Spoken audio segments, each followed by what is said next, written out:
o serviço cristão de uma perspectiva espiritual, de uma perspectiva renovada. Durante muito tempo,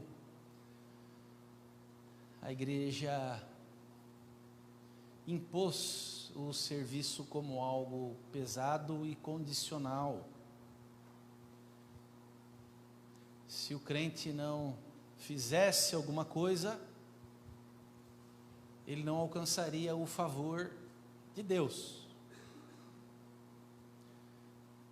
Mas as páginas das Escrituras Sagradas nos mostram que o favor de Deus, o seu amor, não vem a nós por causa do nosso serviço. Não vem a nós por causa do nosso serviço.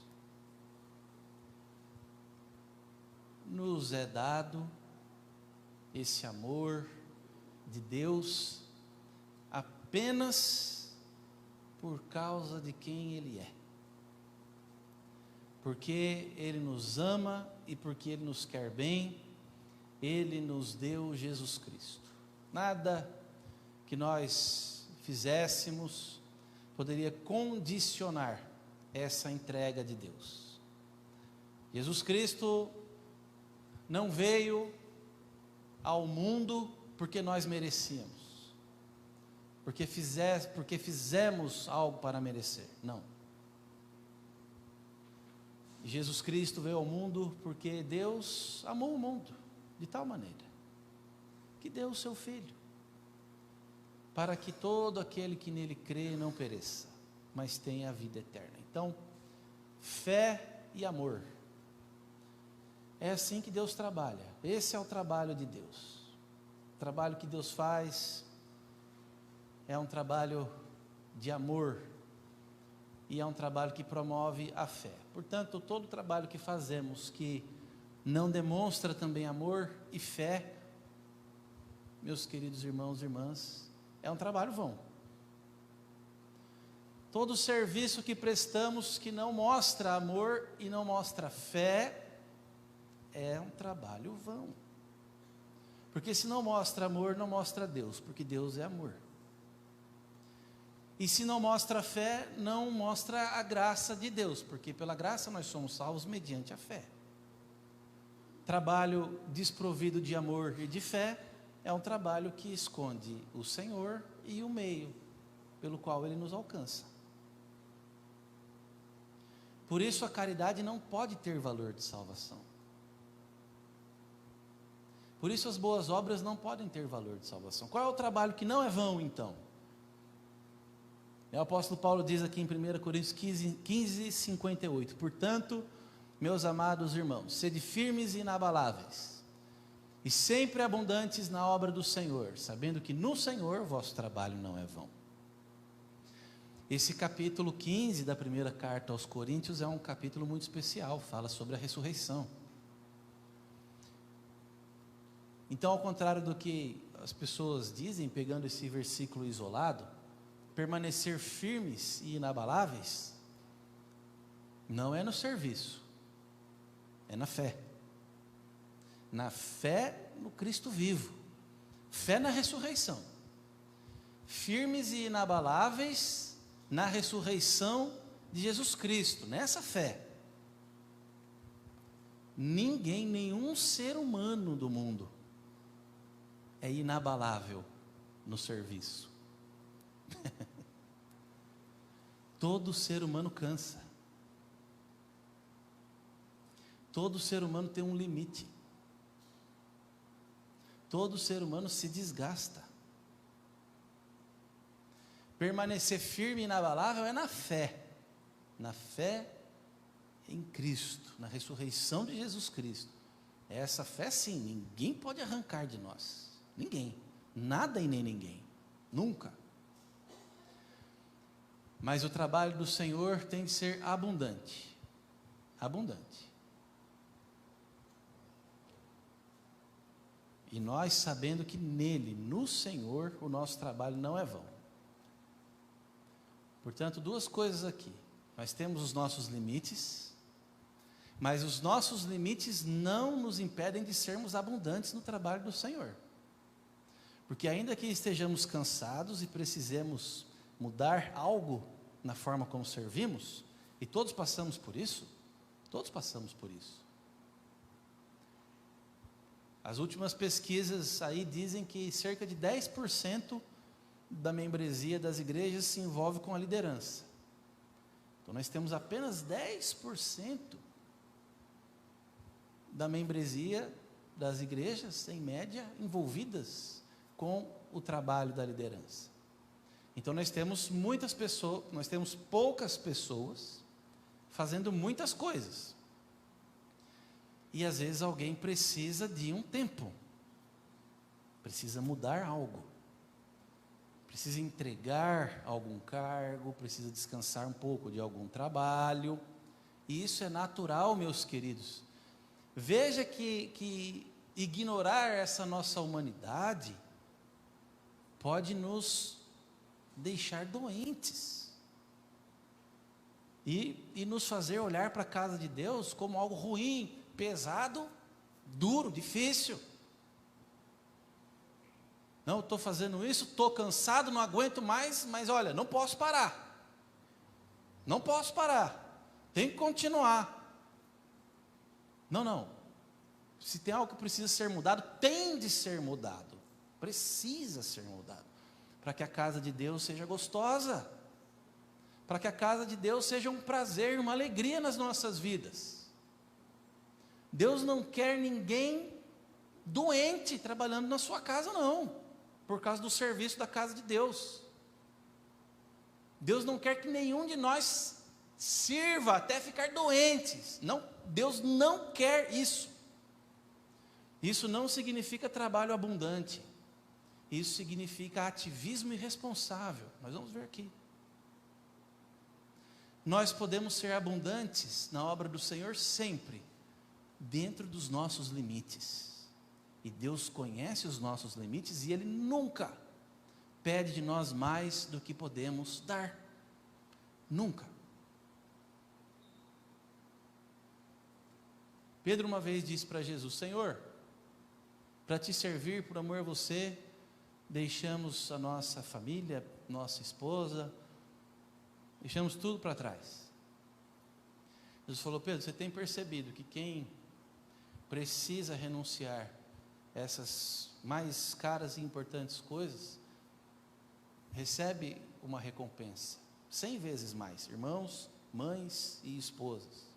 Isso é uma forma metafórica de Jesus dizer que se nós tivermos de fazer uma escolha, como muitas pessoas têm feito por aí, mundo afora, se eu tiver de escolher entre o Senhor Jesus Cristo, ou o meu próprio pai ou minha própria mãe, nesse sentido Jesus fala: vim trazer espada.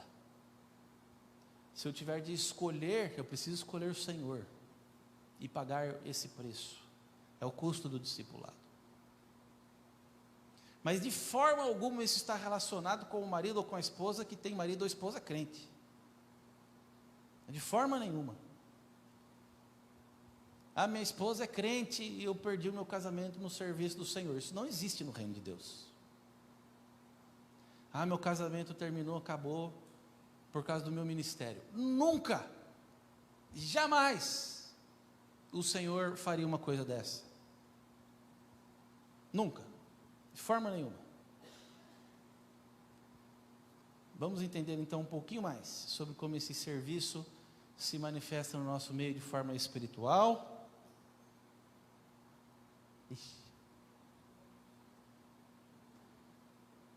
Quem está lá em cima é o Marquinhos? Ô Marquinhos, me ajuda aí.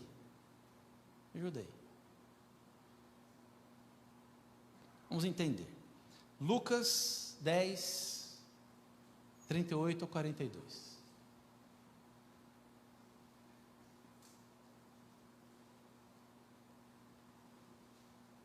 Lucas 10, 38 ao 42. Aqui o Evangelho vai nos mostrar dois modelos de serviço.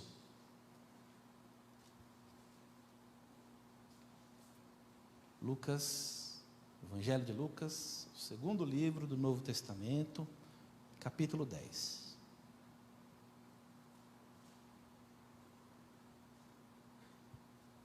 Do 38 ao 42. Indo eles de caminho, entrou Jesus num povoado, e certa mulher chamada Marta hospedou-o na sua casa. Tinha ela uma irmã chamada Maria, e esta quedava-se assentada aos pés do Senhor a ouvir-lhe os ensinamentos. Marta agitava-se de um lado para o outro, ocupada em muitos serviços. Então se aproximou de Jesus e disse: Senhor, não te importas de que minha irmã tenha deixado que eu fique a servir sozinha? Ordena-lhe, pois, que venha ajudar-me. Respondeu-lhe o Senhor: Marta, Marta, andas inquieta e te preocupas com muitas coisas. Entretanto, pouco é necessário, ou mesmo uma só coisa. Maria, pois, escolheu a boa parte, e esta não lhe será tirada. Então, o primeiro modelo que temos é de alguém que trabalha para o Senhor. Marta trabalha para o Senhor, é fazer coisas para Deus, fazer coisas para Jesus. E aqui veja que todo cuidado é pouco quando nós queremos fazer muitas coisas para Deus, porque nós podemos cair no ativismo, podemos nos atarefar com muitas coisas e trazer inquietude para o nosso coração. A inquietação vem de uma demanda superior àquilo que nós conseguimos cuidar. O que é que nos tira o sono? O que é que nos traz inquietação? Coisas que nós não conseguimos cuidar, coisas que nós não conseguimos dar conta delas. Marta estava inquieta e fazendo muitas coisas. A visita de Jesus desvendou o coraçãozinho dela. O problema não era só lá dentro da casa, fazendo pão, assando bolos para os discípulos. Tinha um problema escondido, maior lá dentro do coraçãozinho dela. Veja que às vezes uma atividade muito pequena, uma atividade muito simples, e uma condição nossa, interior, aparece, é revelada. Coisas pequenas que nós fazemos mostram como é que estão as coisas lá dentro. Lá em Isaías 29, no capítulo 29, nos versículos 13 e 14, o profeta diz que Deus olhou para o seu povo e percebeu: me honram com os lábios, mas o seu coração está longe de mim. Repetem coisas que aprenderam, quase que como robôs, maquinalmente. Mas por causa disso eu continuarei trabalhando no meio do meu povo. A palavra de Deus disse: continuarei trabalhando no meio do meu povo, continuarei a fazer obra maravilhosa no meio desse povo. Sim, obra maravilhosa e um portento, de maneira que a sabedoria dos sábios perecerá e a prudência dos seus prudentes se esconderá. Já havia se tornado consenso e já havia se tornado corriqueiro que quem faz muitas coisas para Deus, essa pessoa, sim, ela é uma boa serva, tem um lugar de destaque. Veja que perigo isso entrar dentro das nossas igrejas. Às vezes nós vemos a pessoa envolvida em tantos ministérios, fazendo tantas coisas, tantos trabalhos, e nós passamos a admirar essa pessoa, naturalmente. Pessoa maravilhosa, que serva de Deus, trabalhador, trabalhadora, que bênção. Mas nenhum de nós sabe como anda o coração daquela pessoa. Se ela já está tão cansada, que está apenas no piloto automático lá já, trabalhando. Se ela já está tão exausta, que ela está fazendo porque tem que fazer, sempre fez. Começou assim, assume aí, né, provisoriamente, aí esse provisório já ficou 5 anos, né, 6 anos, 8 anos, já está 10 anos provisoriamente, né, fazendo isso daí. E nós, se não tomarmos cuidado como igreja, esse trabalhador, esse servo, essa serva, nós com essa admiração, colocamos ainda mais peso sobre o ombro dela. Ó, Marta, que maravilha, que beleza, que serva consagrada. Você é maravilhosa, Marta. E ela não se sente no direito, então, de deixar de servir. Pelo contrário, é perigoso começar a se cobrar ainda mais, de querer fazer ainda mais.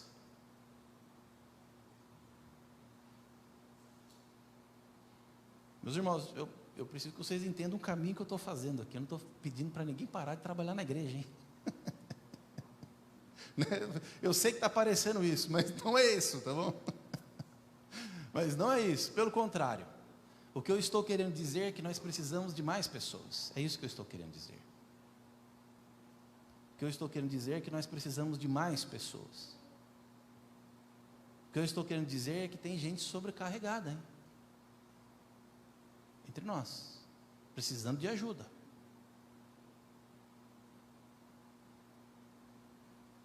Fazer para o Senhor. E quem conhece o coração? Quem vê o coração? Nós talvez conversando, orando, cheguemos a conhecer alguém de uma forma mais profunda.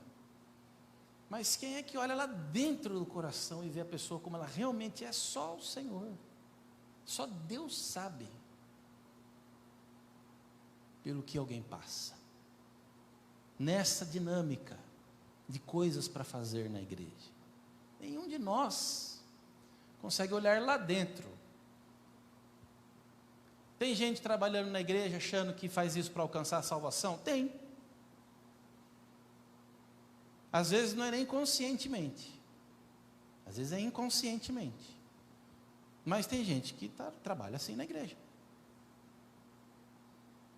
Se eu não fizer, se eu não trabalhar, se eu não servir, Deus não vai me amar, Deus não vai me abençoar. E lá em Efésios 2, 8 e 9, a palavra de Deus diz: pela graça sois salvos, mediante a fé. Isso não vem de vós, é dom de Deus, não por meio de obras, para que ninguém se glorie.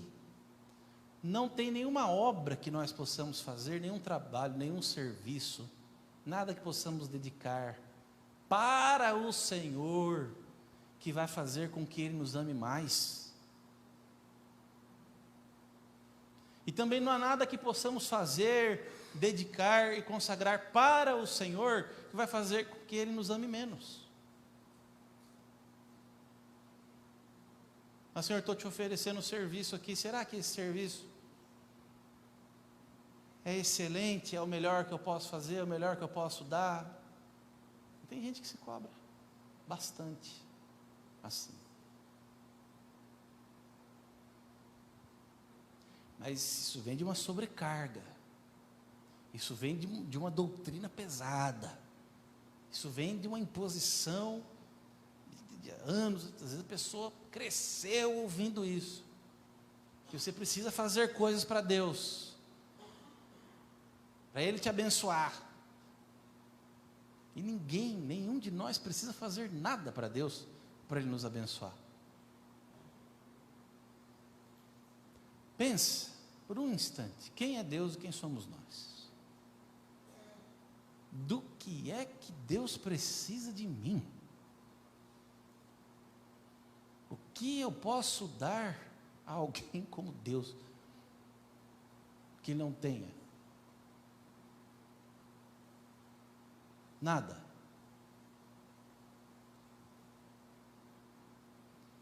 Ele não me ama por causa do que eu faço. Ele me ama porque Ele ama. Faz parte dele amar.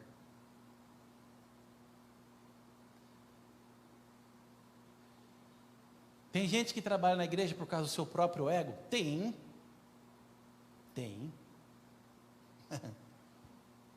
Não na nossa, né? Em outras. Mas o ego é um perigo, meus queridos. O ego é um perigo.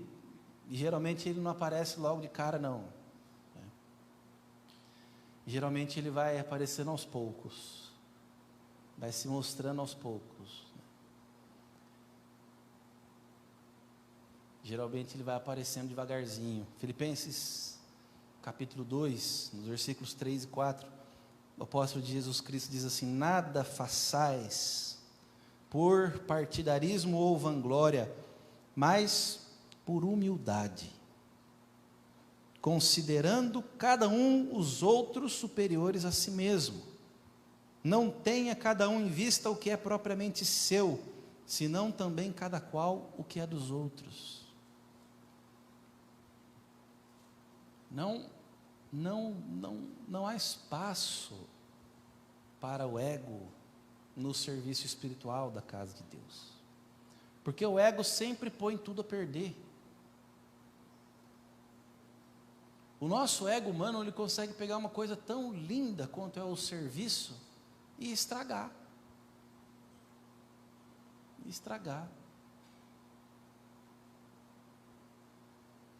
Coisa que seria altruísta, uma entrega, uma consagração, algo puro, desprovido de segundas intenções, obra boa, serviço dedicado, humilde. Olha, o nosso ego consegue destruir.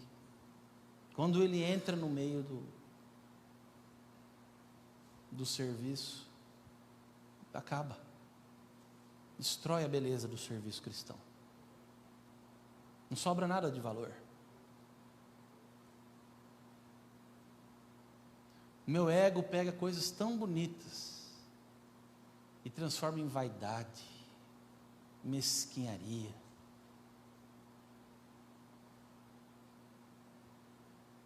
Também não é para mim mesmo o serviço por mim mesmo.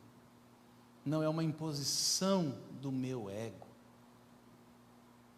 Claro que esse trabalho que o Senhor recebe de nós tem de ser feito com amor.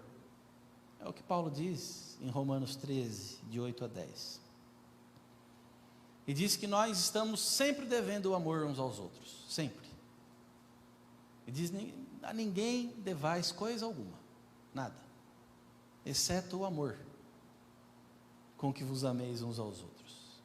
Então isso eu estou sempre te devendo, sempre.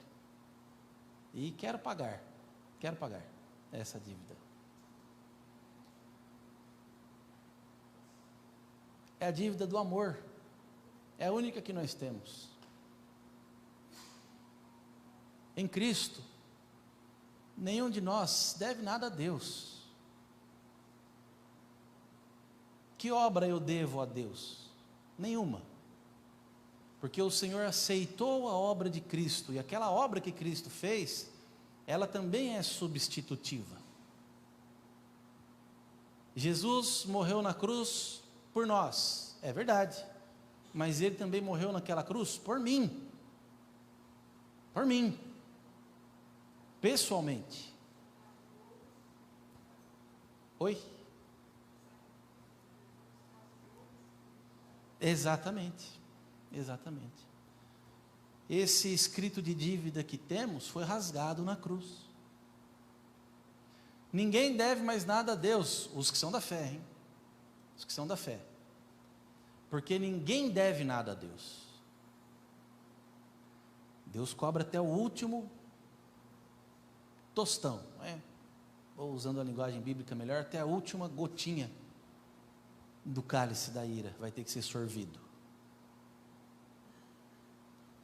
Ou Cristo já pagou, ou um dia eu vou pagar, e eu não estou preparado para pagar. Não estou preparado para pagar. Então só tenho uma coisa que eu devo: amor. Amor. Amar a Deus e amar ao meu irmão. Quem ama tem cumprido a lei. É a única coisa que Deus quer de nós no serviço: amor. A única. Ah, mas o meu trabalho é tão pequenininho. Que seja feito com grande amor. Ah, mas o meu serviço é muito singelo, é muito, muito simples. Que seja feito com grande amor. É pouco, eu poderia dar mais. O importante é que seja feito com amor. O segundo modelo que temos aqui é de Maria,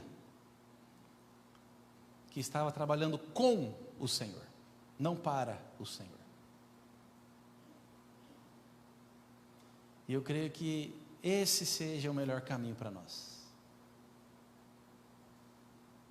Oferecer a Deus o nosso serviço, mas trabalhar com Ele, não para Ele, com Ele, junto dEle. O que é que o Senhor pede do homem? Se engana aquele que pensa que Deus não pede nada, hein? Ele entrega primeiro. Não entrega porque o homem lhe dá. Mas ele pede sim. Uma resposta, uma resposta. O homem não tem iniciativa. A iniciativa espiritual do homem é nula. Porque o homem sem Cristo, ele está morto nos seus delitos e pecados. E o que um morto faz? Um morto não faz nada, está morto. Não toma nenhuma iniciativa.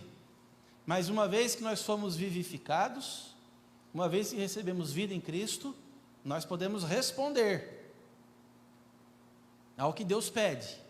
E há algo que Ele pede? Há algo que Ele pede. E o que é que Ele pede? O profeta Miqueias, capítulo 6, versículo 8. Ele te declarou, ó homem, o que é bom e que é o que o Senhor pede de ti, que pratiques a justiça, e nós sabemos que a justiça de Deus é o amor, então que o homem ame, seja justo, seja amoroso, ame, e ames a misericórdia, e andes humildemente com o teu Deus. Seja justo, seja misericordioso e seja humilde. Olha o que Deus pede de nós. Quem é que ganha sendo justo, misericordioso e humilde? Nós.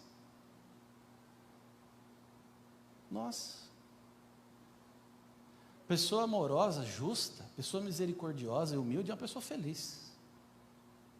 É uma pessoa feliz, não é uma pessoa inquieta. Não é uma pessoa preocupada, não é uma pessoa cansada. O que Deus pede de nós é que nós sejamos felizes. Que nós sejamos justos, amorosos, misericordiosos e humildes.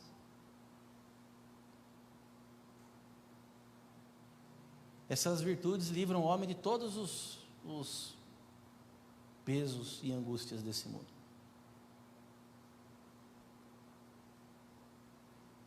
Quem é amoroso, quem é misericordioso, quem é humilde, dorme à noite. É isso que Deus pede de nós.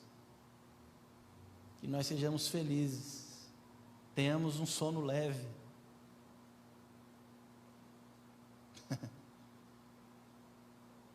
Então esse serviço que nós prestamos a Deus é um serviço espiritual. Tudo o que fazemos na igreja é espiritual. Se eu pegar um pano e passar nessa cadeira para o meu irmão sentar, isso é espiritual. Isso é espiritual. é humildade, é carinho. E a igreja é o único lugar, como temos dito, a igreja é o único lugar onde a pessoa mais proeminente, com status social mais elevado, mais culta, mais erudita, ela varre o chão e limpa o banco para o irmãozinho analfabeto e pobre, mais humilde e simples, sentar. E com alegria, com amor. E assim deve ser na casa de Deus.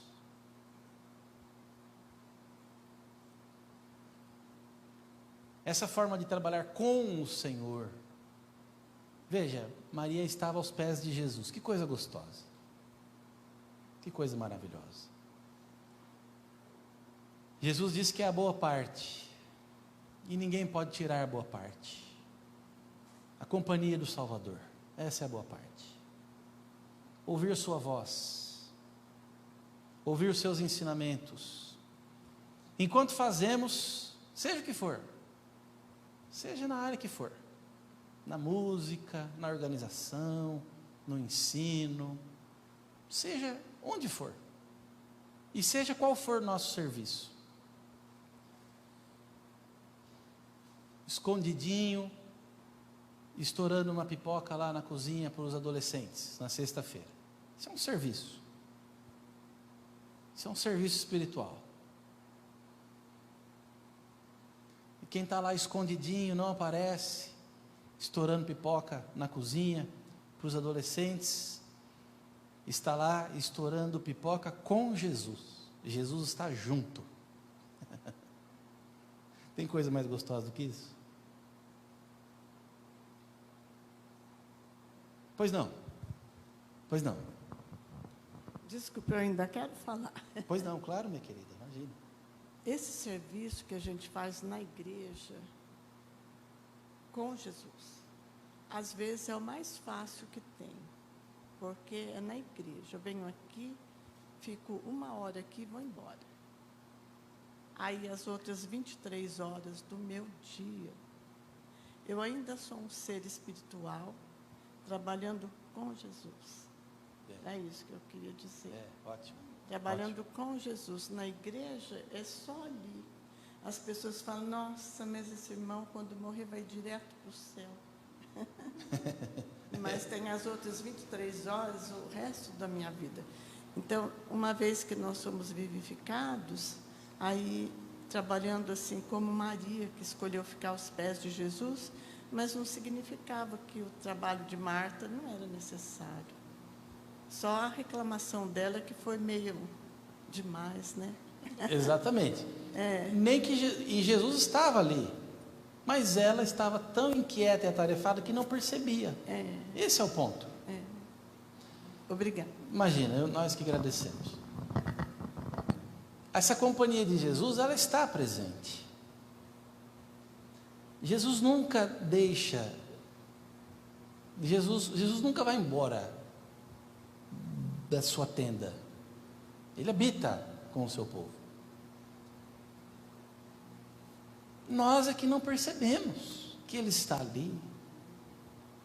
E quer nos dar boa parte, quer nos dar o seu amor, as suas palavras, o seu renovo. Olha, quem tá trabalhando para o Senhor, inquieto e já cansado, a igreja é um peso, sim. A igreja é um peso, sim. Mas quem está trabalhando com o Senhor, sabe, percebe, sente, vive essa comunhão gostosa, seja o que for, seja o trabalho que for. Aí vem para a igreja, faz algo com o Senhor, por amor a alguém, essa pessoa descansa trabalhando, descansa servindo.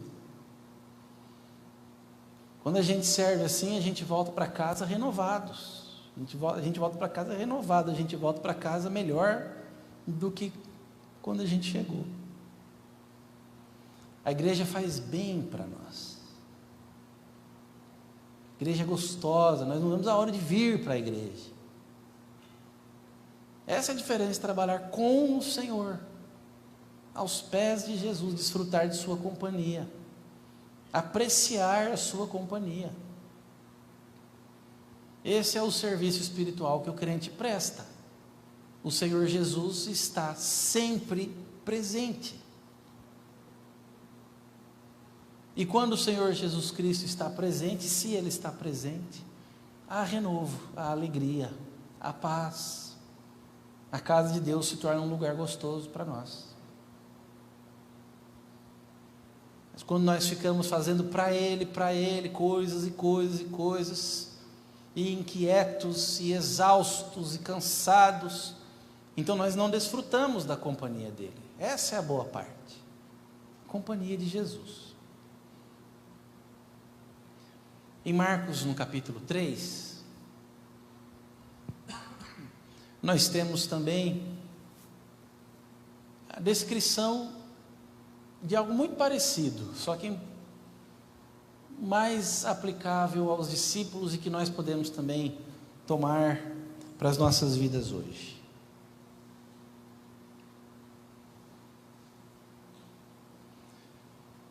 O capítulo 3 de Marcos é quando Jesus vai chamar discípulos. E veja que o nosso chamado de discípulos, ele se dá dessa maneira. Marcos 3,14, o que a palavra de Deus diz? Então, designou 12 para estarem com Ele.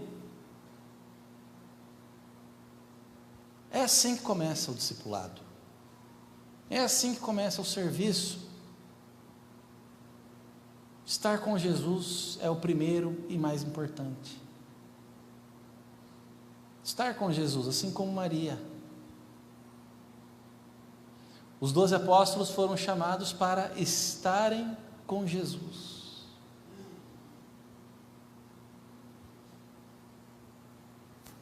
Pastor, isso é um papo meio metafísico, isso é uma coisa meio esquisita. Não tem nada de esquisito nisso, não. É espiritual. É espiritual e real. Só quem aprecia, sente, vive na companhia de Jesus sabe como é gostoso. E esse nosso chamado de estar com Ele em primeiro lugar é uma delícia. É assim que começa tudo na nossa vida. Estar com Jesus. E na segunda parte do versículo 14, o evangelista Marcos diz: e para os enviar a pregar. Então aqui nós também temos um parâmetro muito bom para o nosso serviço. Nós não pregamos quem não conhecemos. Estamos com Ele, essa é a boa parte.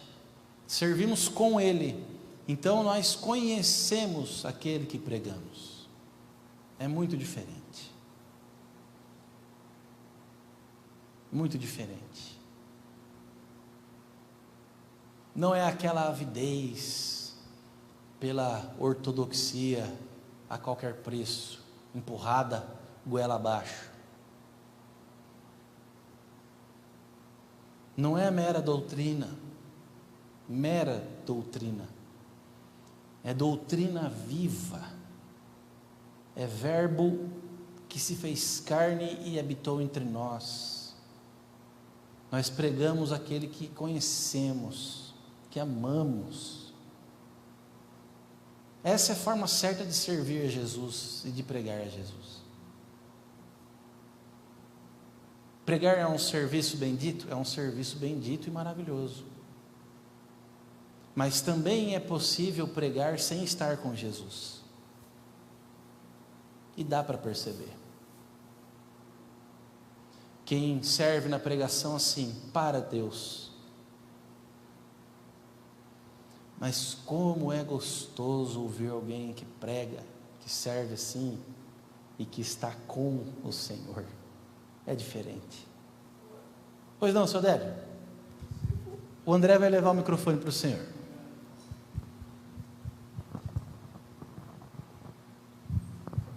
Pastor, Deus trabalha diuturnamente.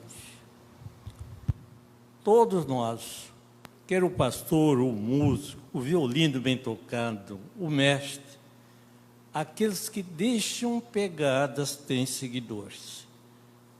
Eu segui uma pessoa e baseei toda a minha vida chamada Abraham Lincoln.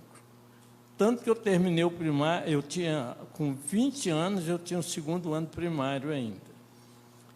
E eu li dele, diz que o trabalho dignifica, personifica, imortaliza a pessoa em vida quando ele faz com amor, porque Deus está no trabalho.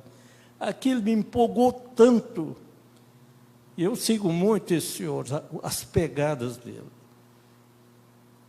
Como você falou, tem pessoa que prega, mas não está com Deus, mas ele não deixa marca.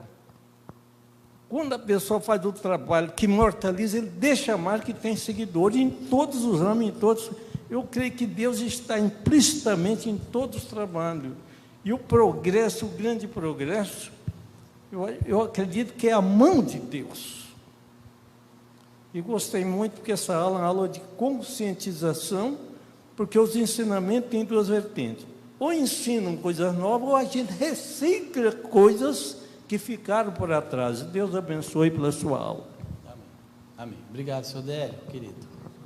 Meus queridos, então, dessa forma, pregar, pastor, eu não sei falar, não gosto de falar, não sei pregar. Meus queridos, tudo o que nós fazemos, tudo, qualquer trabalho, qualquer serviço, tem de pregar, tem de falar, tem de mostrar Cristo. Um prato de comida que seja, tem de vir acompanhado. Um prato de comida que é dado para alguém que está com o Senhor, é Jesus quem dá também. Então ele aparece, ele tem que aparecer. Tudo o que nós fazemos na igreja, tudo, 100% do que fazemos na igreja, cada trabalho, cada serviço, tem que contribuir, cooperar e terminar, redundar em pregação, em evangelização. Porque é para isso que nós existimos e estamos aqui. O nosso serviço tem de resultar em pregação do Evangelho. Senão tem alguma coisa errada com o nosso serviço. E um outro aspecto maravilhoso do nosso serviço é esse. Através dele, o Senhor usa as nossas vidas para vencer o mal, para vencer o maligno. O Senhor chamou 12 para estarem com ele, para os enviar a pregar e a exercer a autoridade de expelir demônios. Uma forma do Evangelho dizer que Jesus Cristo deu autoridade aos seus discípulos para vencer o maligno, para vencer o mal na vida das pessoas a quem servem. Nem sempre uma pessoa que está passando por um problema grave e sério, espiritual, nem sempre uma pessoa que está nas garras do inimigo, vai dar uma demonstração física e exterior, nem sempre. Às vezes não. Às vezes sim, às vezes não. Mas nós nem imaginamos, nós nem fazemos ideia do que acontece no mundo espiritual quando nós servimos as pessoas assim, com o Senhor. Isso significa que onde nós estamos, Jesus está também,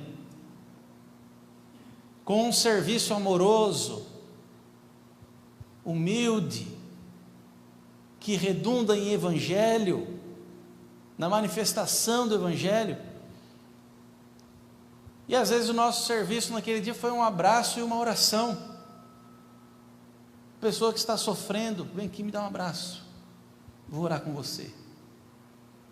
E nós nem fazemos ideia do que acontece no interior daquela pessoa, do que acontece no mundo espiritual.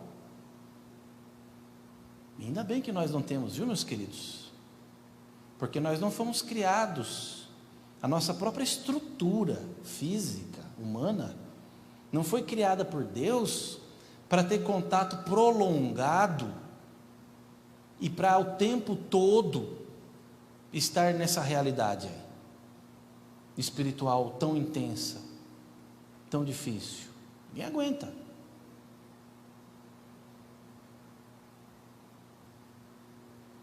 Ninguém aguenta. Tem consequências físicas estar nesse mundo espiritual. Consequências físicas mesmo, abatimento, dor de cabeça, dor no corpo, coisas assim, meus queridos, tá? É normal, é comum. Então a gente, graças a Deus, imagina se Deus nos desse ver, sentir de cada luta nossa no dia a dia, ninguém aguentaria. Algumas a gente sente mais, porque Deus permite, porque Ele tem um propósito. Mas, meus queridos, às vezes é um abraço, às vezes é uma visita, às vezes é um sorriso, um folheto, uma oração, um prato de comida, e as trevas se dissipam. Então, por isso nós precisamos servir, precisamos estar com as pessoas, precisamos amar as pessoas, porque enquanto nós amamos as pessoas, o maligno vai sendo vencido na vida delas. Todos nós temos muitos frutos que nem imaginamos, de serviços que prestamos com Jesus, que redundaram em oportunidades para o Evangelho aparecer, e o maligno foi vencido na vida daquela pessoa. E nós nem fazíamos ideia.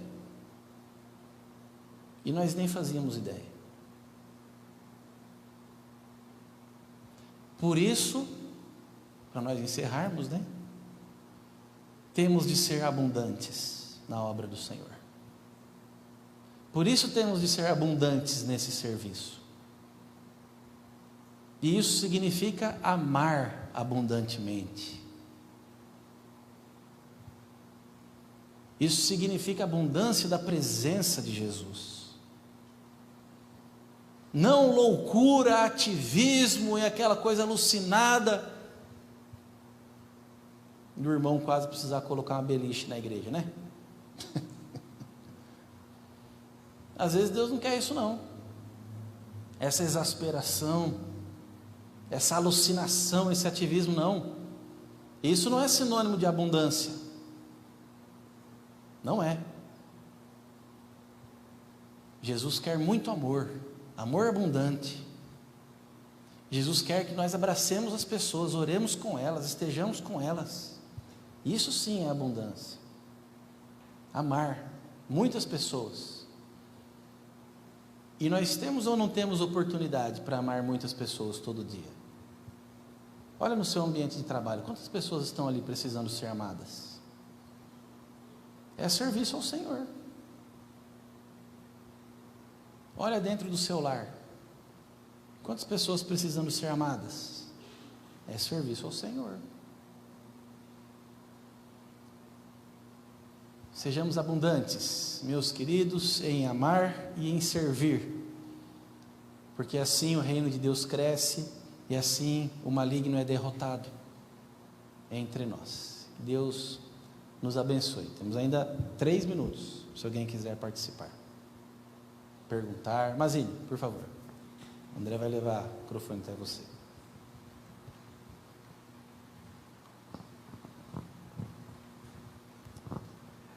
Como o senhor falou, né, dentro da pergunta, o que o Senhor Deus nos pede, e se Ele nos pede algo, nós devemos essa obediência, né, e o Velho Testamento todo fala muito de obediência, Deuteronômio, Miqueias, como leu, né, Deuteronômio 10:12 fala que o que o Senhor Deus te pede, temer ao Senhor, amar, servir e obedecer, né, mas é uma obediência, como foi dito aí, muito bem dito pelo pastor, em amor, e não por medo.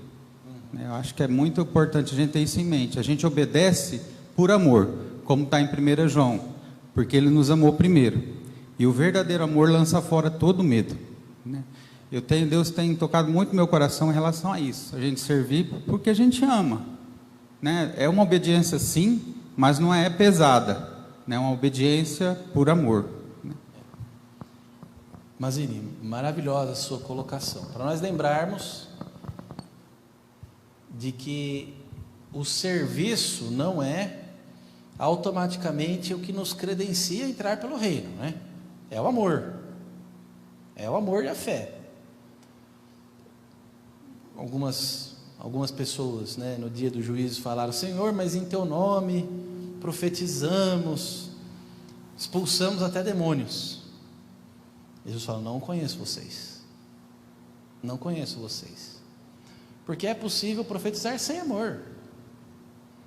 Paulo disse que vai ser como a lata que retine, né? Mas está lá. Não conheço vocês. Mas os outros, né, que ouviram, entrem aqui no descanso, né? Jesus disse: vocês amaram, tive fome e me deram de comer, estive nu e me vestistes, estive preso e me visitaram. Então, olha, visitar, levar um prato de comida, que maravilha, né? Tem gente pensando tanto em fazer grandes coisas e Jesus está encontrando discípulos ali onde o amor é singelo, onde o serviço é sereno, né? e obediente, né? Porque ele pede amor, então a gente tem que dar amor, entregar amor. Pois não, seu Délio?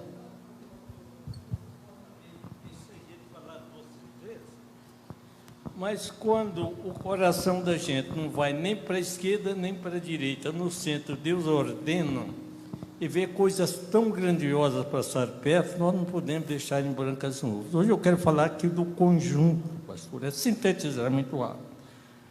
Desde quando dedilha pelo piano, o outro elemento de assopro, o outro as cordas, aquele som que o espírito se eleva.